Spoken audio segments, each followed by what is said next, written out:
All right, well, welcome everyone, and thanks for joining us for the Koha Law Library's user group here to kick off AALL this week. We're excited that y'all could join us. My name is Jessie Zarrow, and I'm here at ByWater Solutions. And before we jump into things, we'll do a quick introduction of the rest of the team we have here to kind of talk about our law librarian experience and just get the questions generated from the rest of the team here. So I'll go to my left first and let Kelly introduce herself. My name is Kelly and I'm with ByWater, and I have not been a law librarian ever. So I'm probably out of your league, but at least we have Jessie here with us, right? So welcome. I'm so excited. Yeah, I did not say that. My background is in law libraries. Before I came to ByWater Solutions, I worked at the Tampa-Hillsborough County Law Library in Hillsborough County, Florida for a long time. So law libraries are in my background. How about Barbara? You want to kick things off and go next? Sure.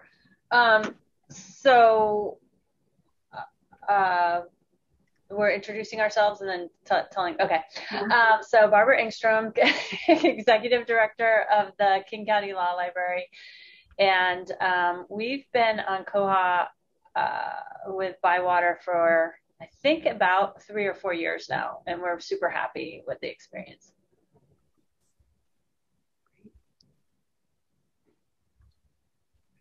Laurel, you want to go next? Hi, I'm Laurel Moran. I'm Assistant Director at San Diego Law Library. And I think we're about the third California Law Library to go on Koha. We feel old with it. We've been with it 5 years, I think going on our 6th year. We migrated in December, I think of 2016.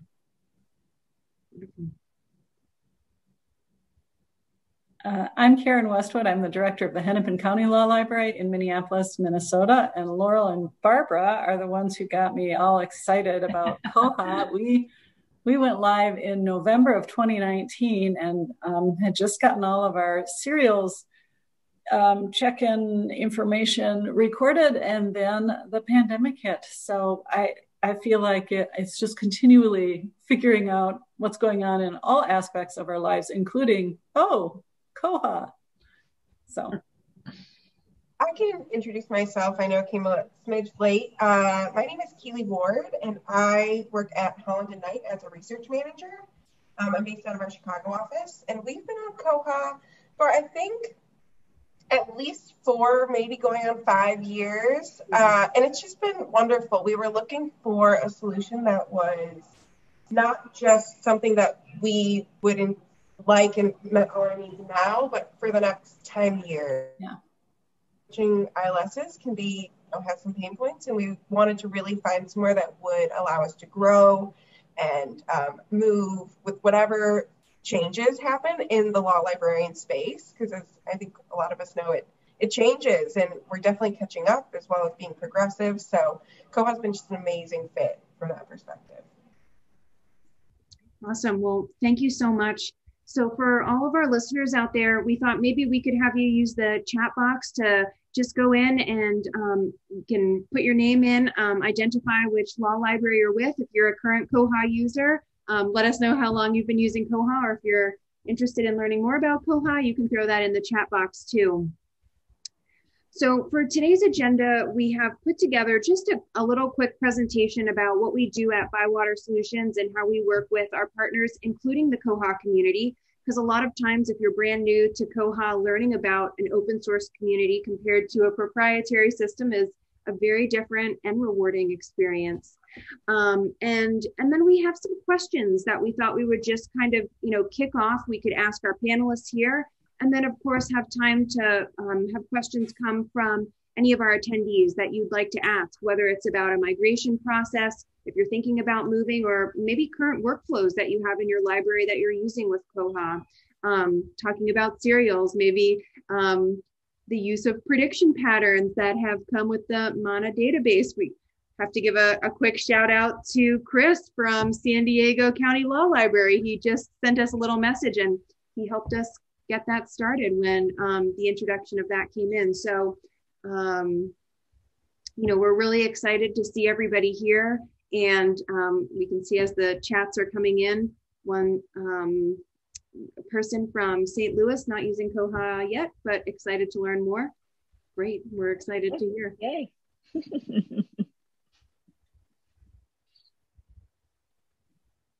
All right, so maybe what we'll do is we have just a little presentation we'll start with, and then we'll open it up for questions.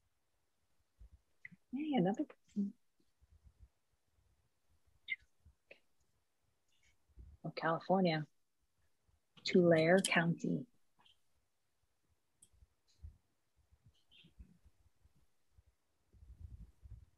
Actually, we have quite the movement in California. We have probably the largest number of county law libraries in the state of California. And we can, of course, talk about that too. One of the ideas of getting Koha to Koha ILL going on and sharing of a system.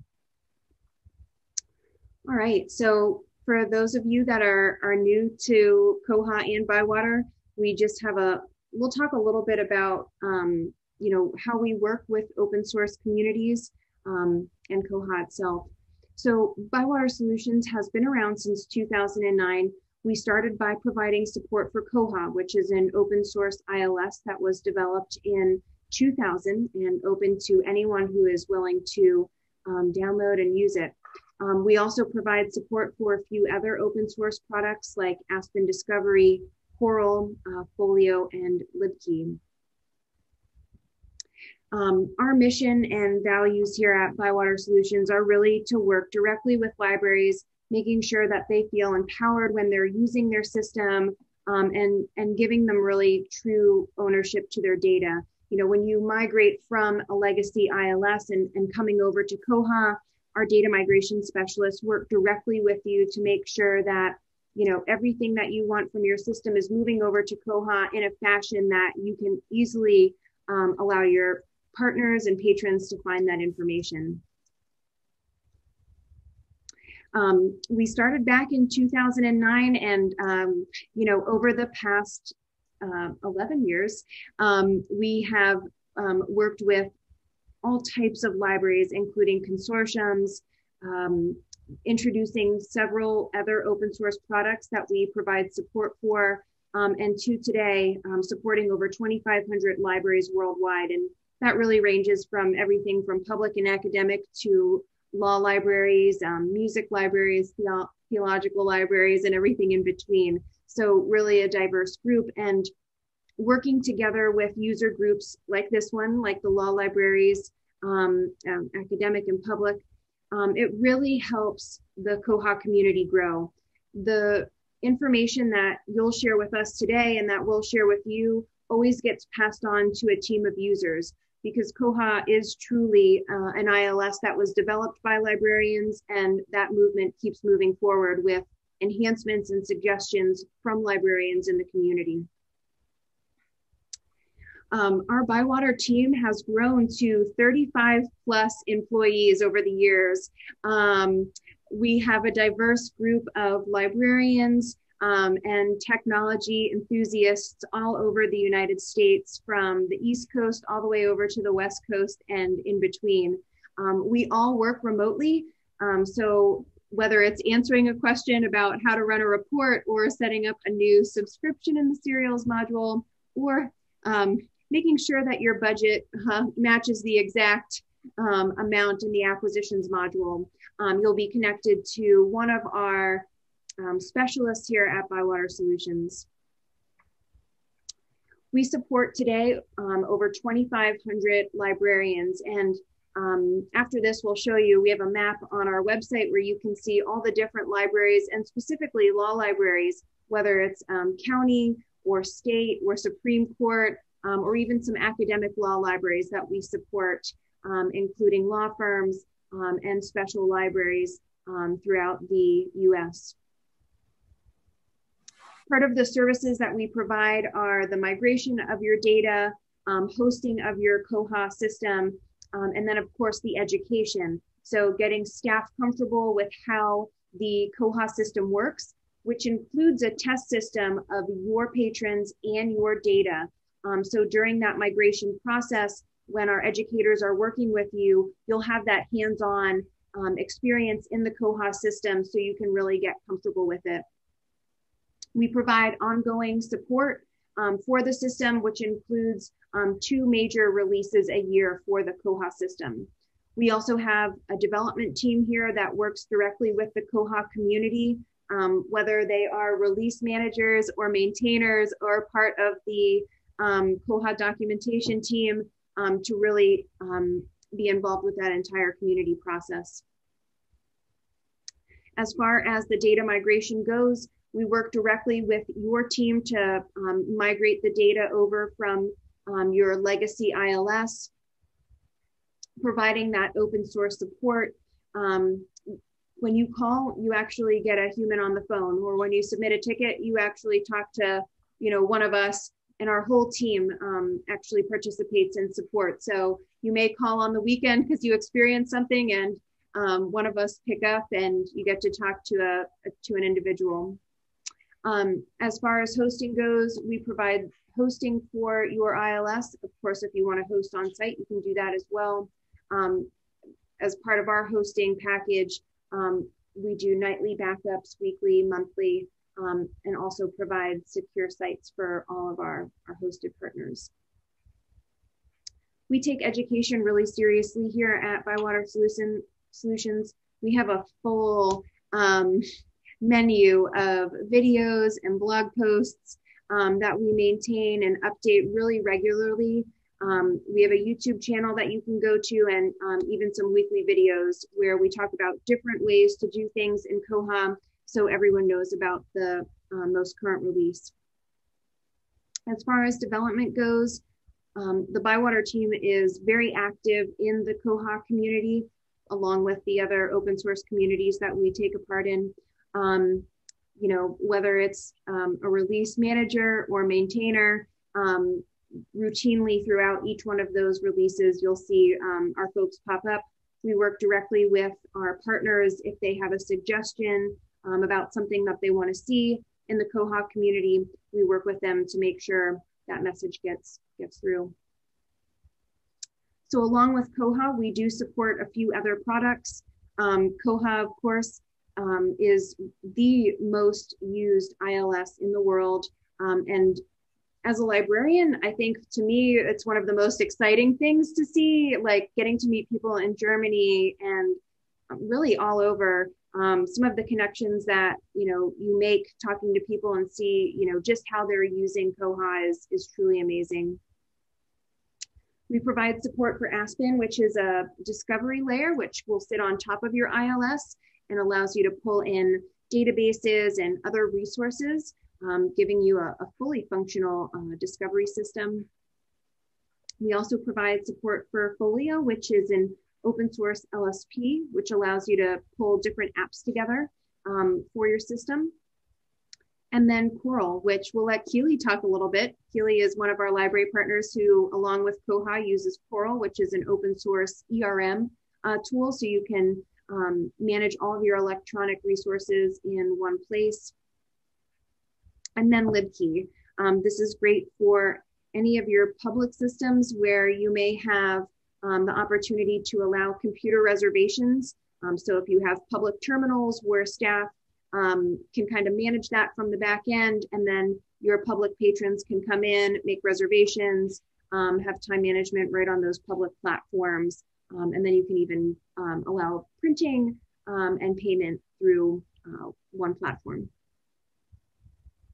So during the migration process, of course, once we begin the process of working with you, you have a kickoff call to talk with our team. We go through the data mapping process. We have a slew of implementation meetings where you see our lovely faces on Zoom, and then we come out on site for training to get you up and running, and then move through go live.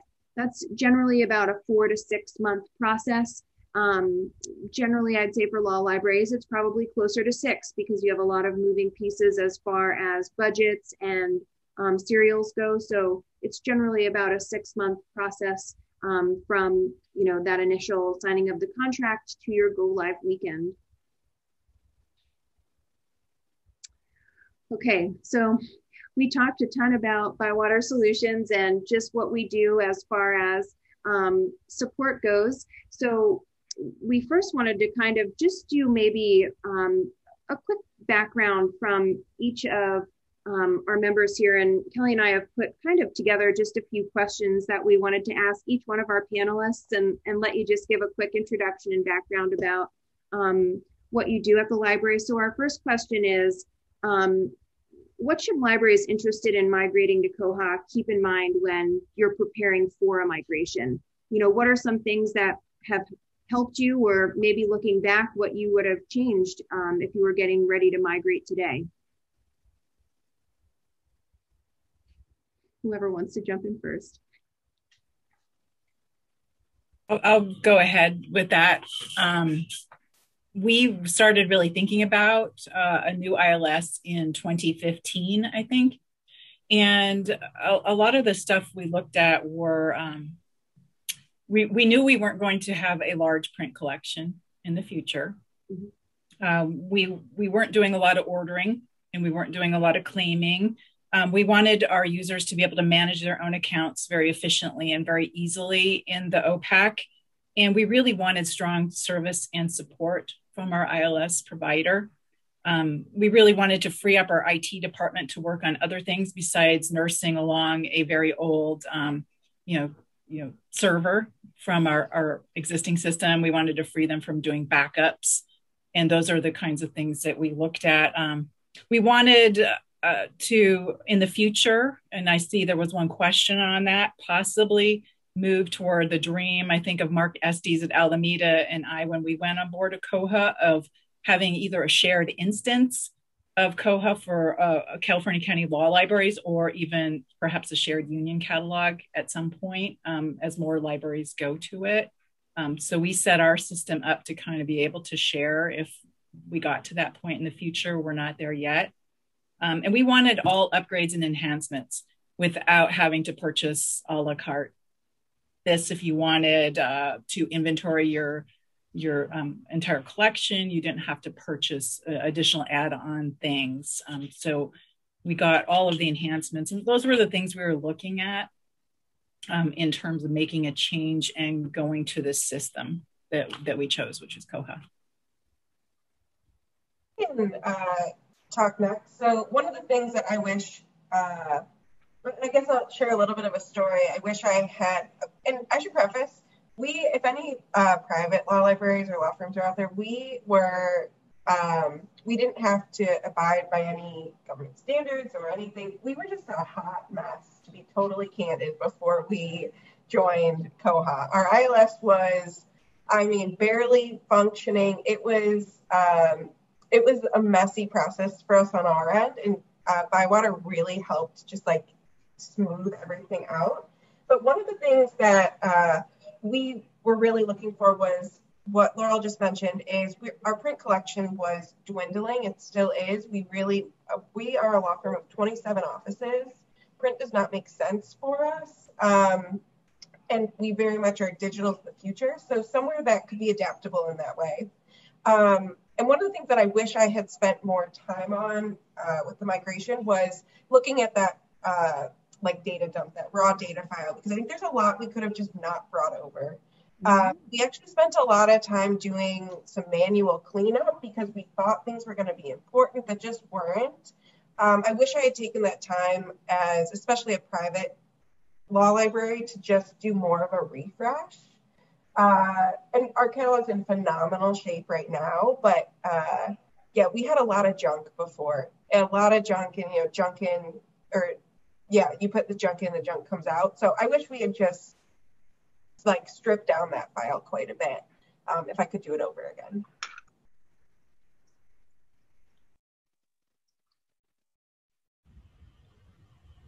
Well, I can go next. I almost would say the opposite of what Keely just said. You know, we had all these notes and things in our old system that one of our employees was really worried about. And so it all got carried over. And then she retired, and none of the rest of us look at any of that stuff, but it's hidden. Like, it doesn't bother anybody. It's there. I guess if you know it's there, it kind of bugs you, but it's nice just to be able to suppress a bunch of stuff, and it isn't visible, and it doesn't bother anyone.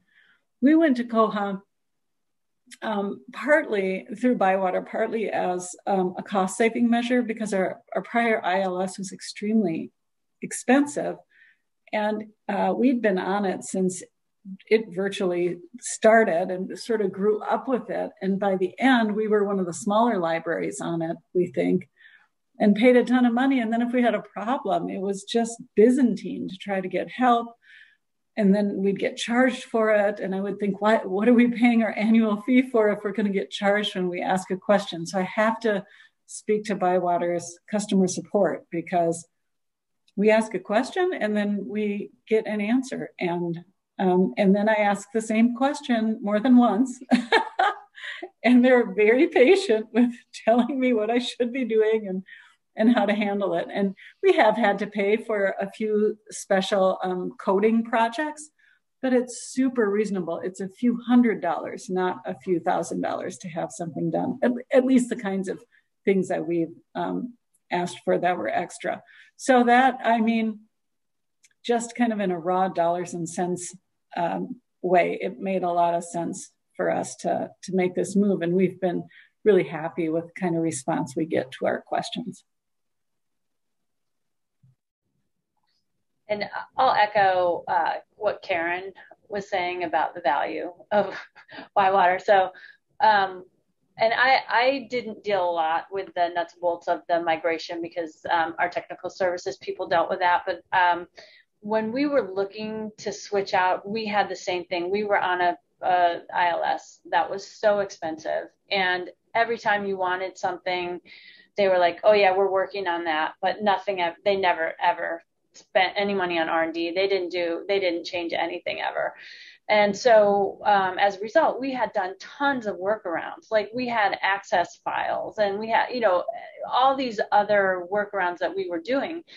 And so I was whining to Richard Jost at the University of Washington Gallagher Law Library, saying, "God, our ILS is terrible, and it's just like, I can't believe we're paying so much money for it, and it's annoying me." And he's like, "Well, Barbara, I just had the law librarianship students do an open source catalog, and they tried all these different catalogs, and they all made their own catalogs, and we're kind of a real DIY sort of library." And so we thought, oh, well, we could do that. We're already making all these workarounds. And so we set up a Koha catalog. And so this is my first lesson about the migration, is that we set up that catalog. We just like, oh, it's open source, anybody can do it. And it was a nightmare, because we had so many service attacks on initially, like, it was just like we got bombarded. And so it was like, okay, pull the plug, let's rethink what we're doing. And I had talked to someone at the horticultural library at the University of Washington, because they're separate from the main campus, and they were using Koha. They're a really small library. I think they have like 1 or 2 employees and a couple volunteers. And she was like, "Oh, you got to check out ByWater." And so, I guess my lesson is, having had the experience of, thinking, oh, it's a simple process and we can do it ourselves. It's like understanding, oh, that migration is way more complicated, and you don't want to do it yourself. And so I think that for us, like when we finally, understood how reasonable ByWater was, and really like how expensive it really would be to do on your own, it is a phenomenal value. And I just feel so lucky that we did that, because it's so much more secure. So that was my big lesson, is like, don't try this at home, kids. Trust the professionals. Wow, this makes me feel all so warm and fuzzy, doesn't it, Jessie? It's so great. We had a question for y'all from another library in California. Would Laurel or anyone else on the panel have any further information on the status of a shared Koha instance or shared services based on Koha in California? Yeah, I don't think anyone's doing, well, Alameda and Contra Costa, I think, do, right? Yeah. Mm-hmm. They Absolutely. are sharing one installation of Koha, and it's two libraries that are basically on the same server with the same data. Shared, the catalogs are combined, everything's combined. We haven't done that, although we were interested early on. It's not happened. I think that as we get a more of a group of, and when we started, all the libraries were up in Northern California, and we were thinking, well, what are we really going to share? I mean, can we move books back and forth? Do we want to move books back and forth? And so now we've got a few more in the South. Maybe it makes sense. Maybe it makes sense to do a union catalog and shared collection development and start not buying all the same stuff so we can move things around the state if we want to have some print or share resources that way. Share cataloging. We pay for Marchive and OCLC and Cassidy. Do we want to maybe share some of that stuff? And that's not done. That's got to be kind of done at a level above me. So as an assistant director, but I think that there's a potential with this system to do that kind of thing for sure. Yeah, I know that Contra Costa and San Mateo, and I think there's one more. They do have a shared Koha system. They share bibliographic records, and sometimes they don't share bibliographic records. So that is just a kind of a good relationship. So if you can find other law libraries that you feel like you can have a great open communication and good rapport on what your standards are, what your beliefs are, how you're going to handle that, then that's highly recommendable because your physical collections are on a smaller scale. The Koha ILL to ILL module has really grown. It started in France, and I think the British Library began doing a Koha to Koha ILL system, and it's really become kind of gone off. And we have quite a few libraries looking to use it in the next 6 months, which we're really passionate about because we want people to use it to really flush out the processes. It takes a one Koha system and another Koha system. It uses a Z39.50 target. So if anybody's familiar with just searching a Z39.50, you'd search San Diego's and say, yep, that's the book I want, and request it. And so it's really like an integrated Koha module. So it's really exciting. I can put a blog post in there. We probably need to do a more updated one because more libraries are using it, but I can certainly share that with y'all. But I would say that probably Alameda and Contra Costa would be happy to talk to anybody about their experiences. I don't know if anybody's here from there, but they seem to work really well together. So. And if anyone is thinking about when we say you have a shared system on the back end, if you look at Alameda and Contra Costa and San Mateo, they each have their own OPAC, meaning you can brand it. That way your logo's up there, your patrons know exactly where they're going and they'll see their results. So that's another perk. Even though you're sharing a system, you can still have that branding. We call it a scoped OPAC, which allows you to maintain that, individuality. So you can see the name of your law library, along with being able to, search and find those results. So that's another really nice way that you can still share a system, but still have that customization on the front end to see what it looks like.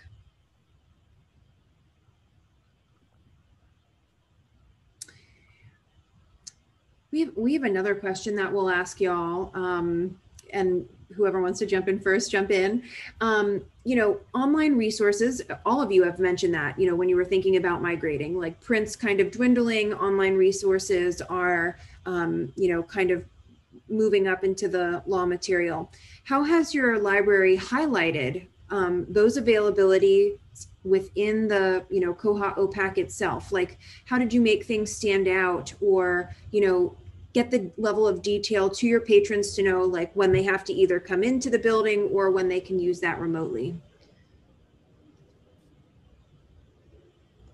I can start because I think we have a very non-traditional, we don't actually use an OPAC. Well, that's not quite right. We don't have a landing page for our OPAC. We have a search bar on our intranet at our our firm's intranet, and people use it like a Google search, which is so fabulous. And then one of the customizations we did in our OPAC was ByWater helped us get this great access here, big blue button. And it's just really obvious to our attorneys, our staff, when they're looking for a title, that access here button, it draws your eye in and they know. And then we have a little message afterwards if it's going to incur a client matter charge or if it's going to be no cost to the client. It has revolutionized how our attorneys access secondary materials. It's been fabulous. So we're a little different in that we don't have that landing page, but the way we were able to make it, the language, the visual, exactly how we thought our attorneys would respond well to has worked phenomenally. I'm going to share my screen. I have it up. Oh, yeah. Yeah. And I love, too, because they can search Colliers on bankruptcy, and we'll have the print and the electronic record. We have them separate, and it's just very obvious to them to see, okay, I'm not in any of those offices. I'm just going to click, or I'm remote. That doesn't matter. I'm going to click here, access here. So really big and bold. This is what you mean by the blue button, Keely? Yeah. Yeah. So if I made a search, dissolution of marriage, and I have this big blue button that lets somebody know, click here. And then I can see that charges apply here. What was the other search? Oh, like Colliers on bankruptcy. Like this? Yeah, that should be good. I told you I'm not a law librarian. You got it. But right off the bat, and then you can see we have the print ones underneath, but right away, they're just going to go for the access here buttons. I know they're scrolling past the print ones anyway. Something we have to probably figure out, but it's just so nice. We field almost zero questions about how to use our catalog because of this. Keely, do you have your West law or West treatises in there as well? We do. We have West, Lexis, Bloomberg, and then a lot of Cheetah. We have a lot of smaller, like Ickles for Illinois, and we're just about to add CB. So we just, anytime we can get MARC records, we're also a team of researchers, so we almost none of us do technical services, which is why Koha has been amazing, because if I could do it, I swear anybody can. We just get the records and load them in, and we're good to go. That's fab. Keely, talk about, do y'all still use the lists, create lists for like the different areas of?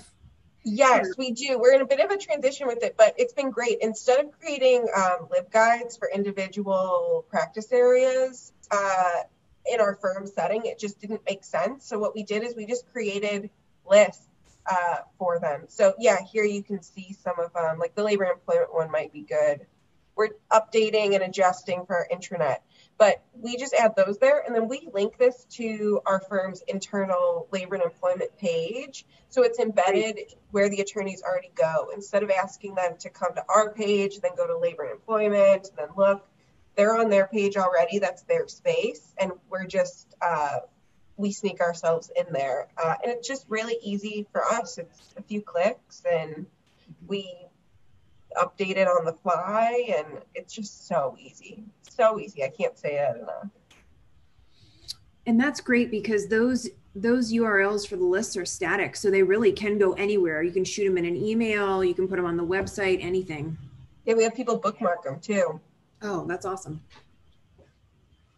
Being a county public law library, we're a little bit late to the game in terms of electronic access because there's some limitations we have, unlike a law firm.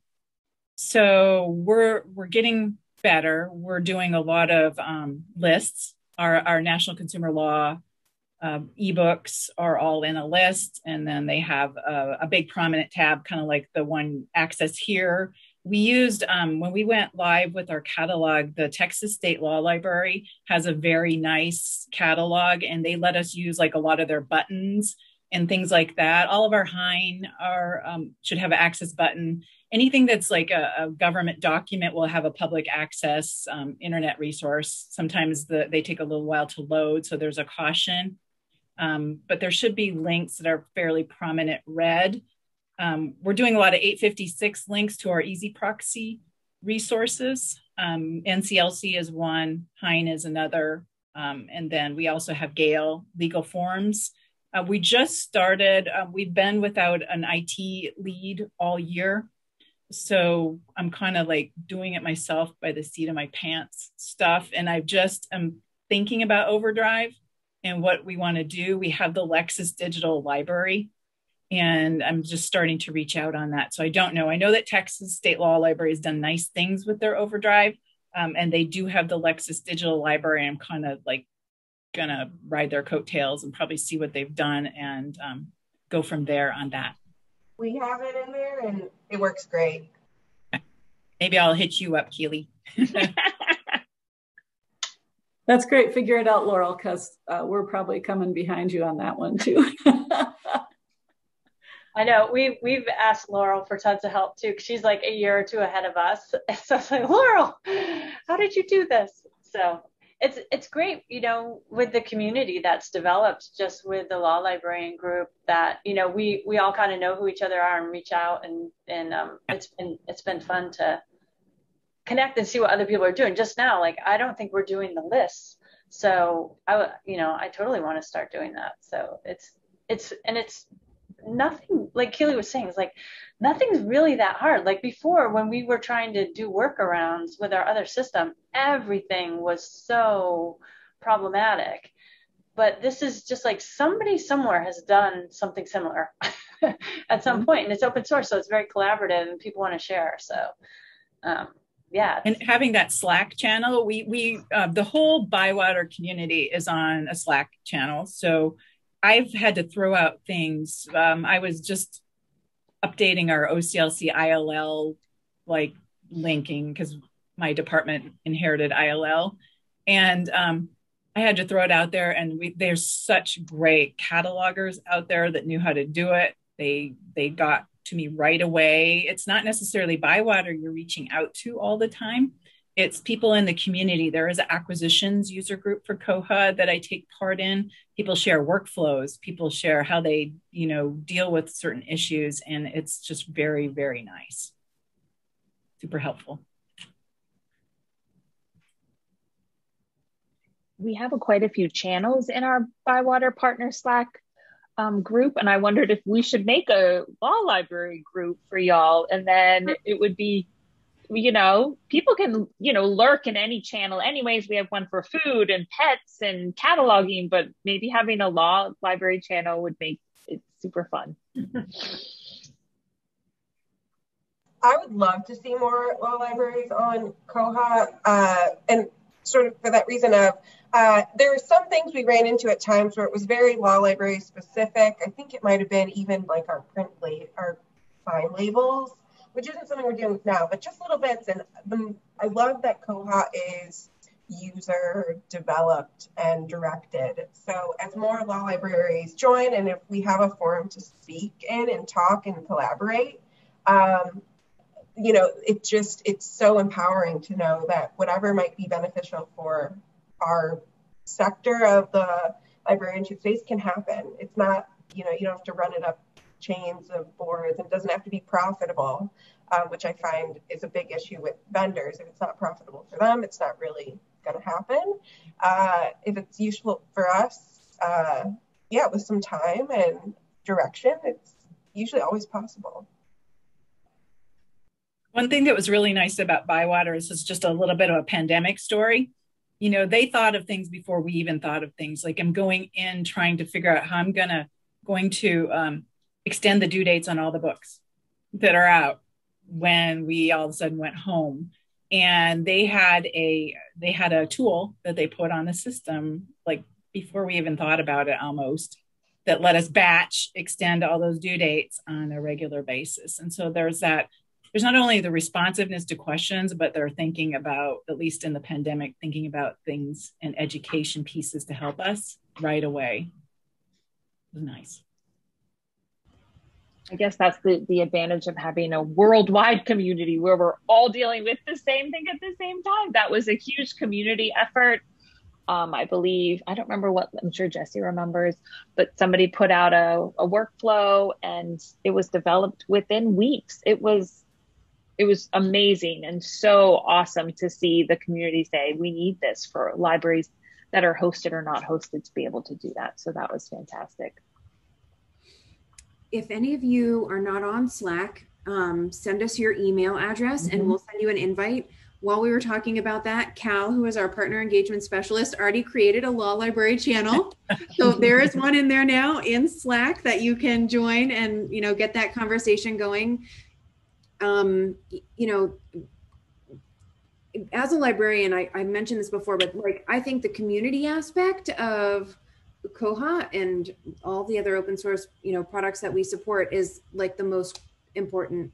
You get things like these, you know, talking with other users and really just asking questions, as Laurel mentioned, you know, whether it's finding out what type of printer you need to connect to, or you're looking for a very specific report.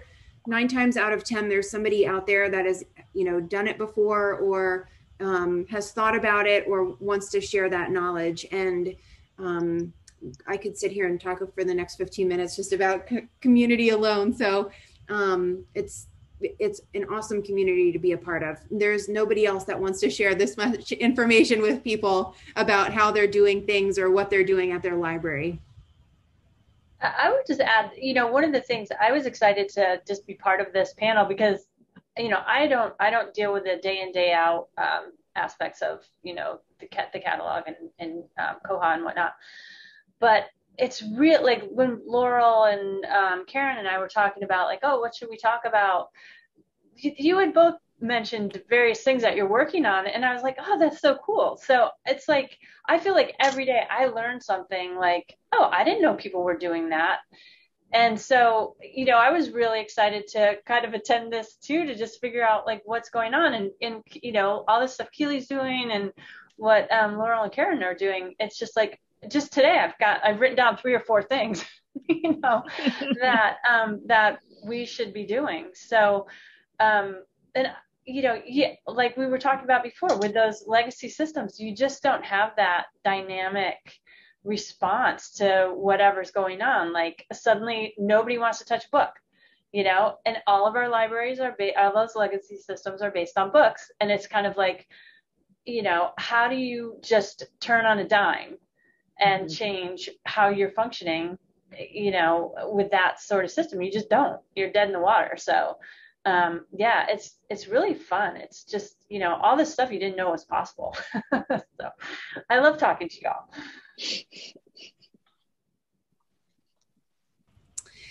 We have, you know, about 15 minutes left for this user group. So if there are questions that any of our attendees have that you want to ask Laurel or Barbara or Karen or Keely, you know, please shoot them in the chat box and we'd be all happy to answer or share our experiences with you, whether again, it's about the migration or just, you know, moving over or things to think about during that process. Hey, Jesse, I have a question. Yeah. Because I've actually had a couple of librarians contact me within the last month who don't currently have their own ILS. So they don't have anything to migrate. Yeah. They do things manually. They might have cataloging done by, you know, another library and their holdings are reflected there, but they don't have a patron database or their own or they have a manual check-in record and so forth. So how does ByWater help a library like that get a catalog up and running? Karen, that is a great question. So if you have, let's say, a CSV file or a spreadsheet that you've been tracking this, and maybe, you know, you have a title in one column, copyright date. Actually, we've done quite a few of these for law libraries where they're coming, you know, unautomated. They've just tracked this in a spreadsheet. You have a couple different tabs, you know, what the collection is or where it lives in the library. Some libraries have come to us and don't even have like a, you know, like a call number scheme. Maybe they use a color scheme to identify where it's at in the library. You know, green is environmental, blue is employment, red is family law. You know, like we can help you create that, you know, shared or integrated ILS. So what our data migration specialists will do is we refer to it as a CSV conversion to MARC. So if you have a spreadsheet, they'll work with you to essentially map it to create a MARC record in the system. We could take, if you have, let's say, a borrower's file or a patron file, again, on a spreadsheet or some type of, file that you can share with us, we can import those in and create a patron file in the Koha system. Our fantastic educators will work with you to set up all your policies. So circulation rules, creating them in the system. If you don't circulate, or maybe you just have a very small, maybe you just circulate CLEs, you can create all of that in the system. If you have different membership levels, you can create different patron categories in the Koha system and set that up. So there's different levels. Maybe you have a free membership, or maybe there's different levels, like, $100, and that gets you X amount of circulations per month, or maybe a longer checkout period. Those are all things that we can work with you to set those up. And maybe you've never really cataloged in MARC before. Again, a total learning curve, but there are things like a Z3950 server where you can search other catalogs and grab a copy of those records and bring them in. In the serials module, you have the MANA database, so you don't have to create a prediction pattern from scratch. Ugh. That was the most amazing enhancement ever, was getting that, in there, so you could search other people's prediction patterns. So when you're creating one for The Economist or Collier's on bankruptcy, you could look and see what other prediction patterns are out there. So there's just so many great ways to start. Even if you're unautomated and you're starting from scratch, we can help you get up and running. That was a great question, Karen.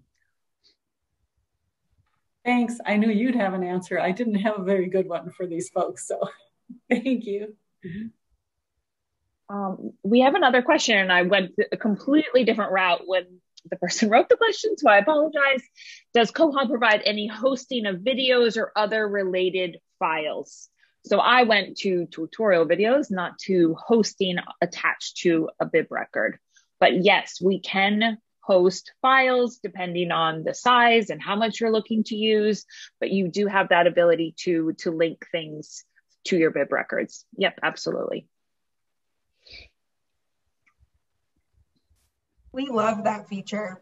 There's random, sometimes maybe it'll be, we always double check under copyright, but maybe it's like a conference symposium type document, or even an internal, maybe someone in our firm, I think we have someone that wrote a manual on something that we wanted to add into the collection.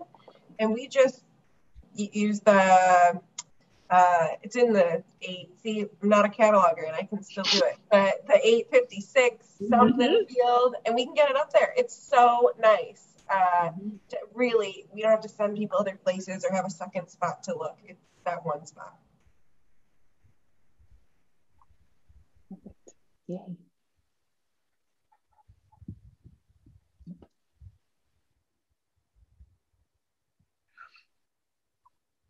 We make, this is probably a follow-up from the last question, but we make little demo videos to share with our attorneys. So same thing, if there's a link that you can attach to a MARC record, you can absolutely link it to a MARC record. Yeah. We're actually thinking about loading in, like, I'm thinking of a few steps, but loading in widget files for desk books. So for our attorneys, instead of them having to always, like, I mean, some can bookmark it, some don't, but instead of them always having to navigate to whatever file, they can download the widget file from the Koha record and just save it on their desktop, then access it whenever they want. For some attorneys, that's just like their best method to access.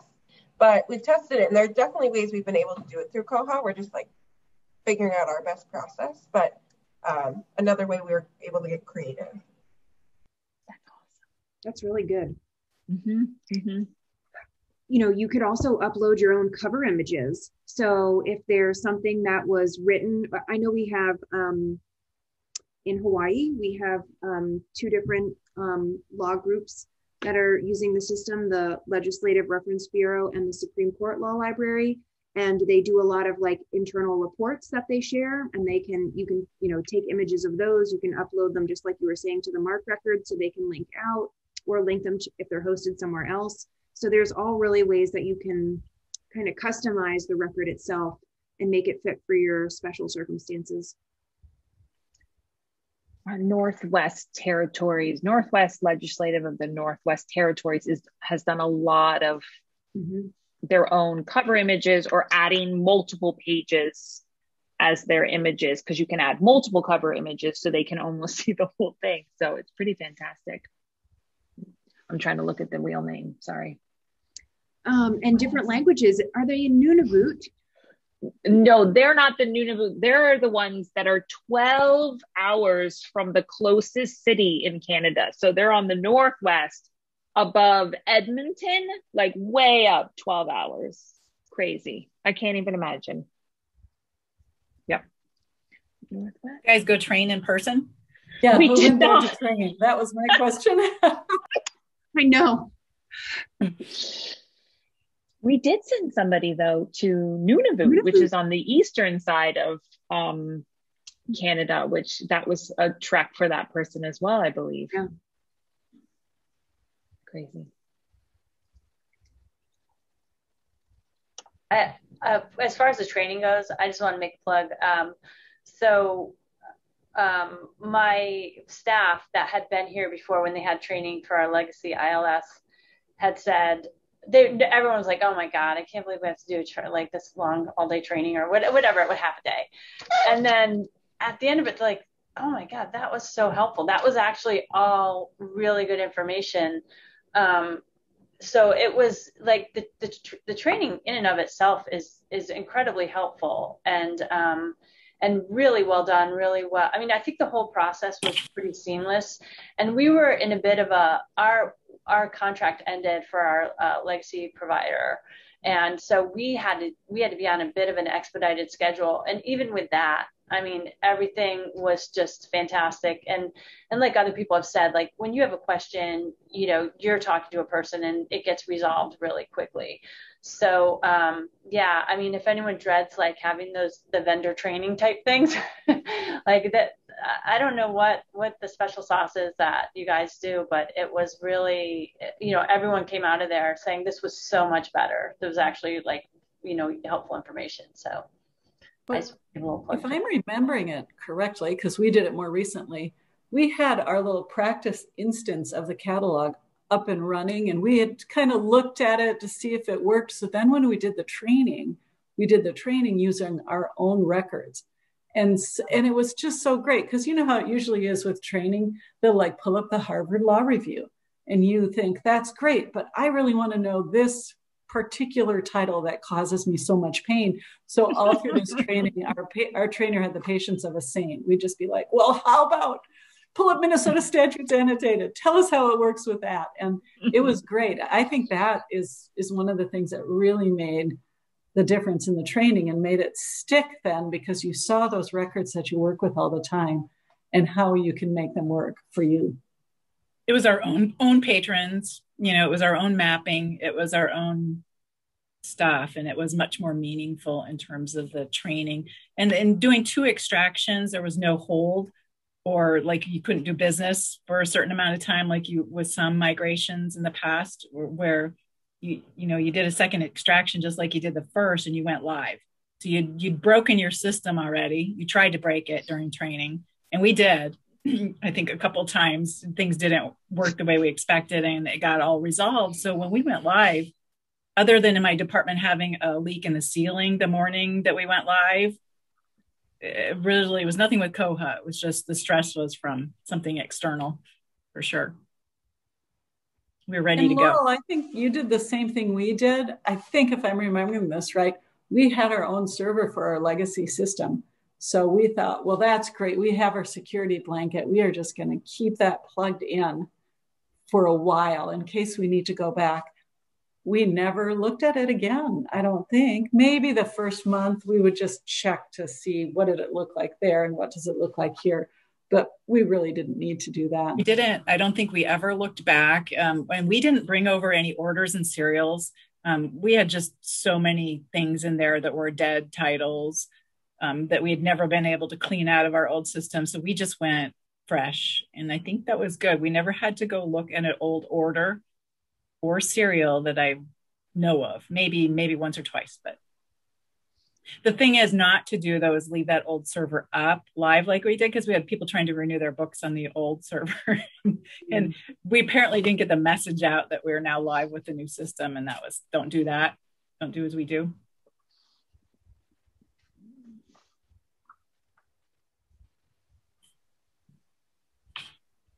All right. Well, we are right at the top of the hour. This has been just fantastic. Thank you, Laurel and Barbara and Karen and Keely and Kelly, for just having such a spirited conversation about Koha and, sharing some of the knowledge that you've built over the last few years and, migrating over to the system. For all of our attendees out there, if you have follow-up questions, I know each and every one of these wonderful women would be happy to answer any questions that you have. Of course, Kelly and I would be as well.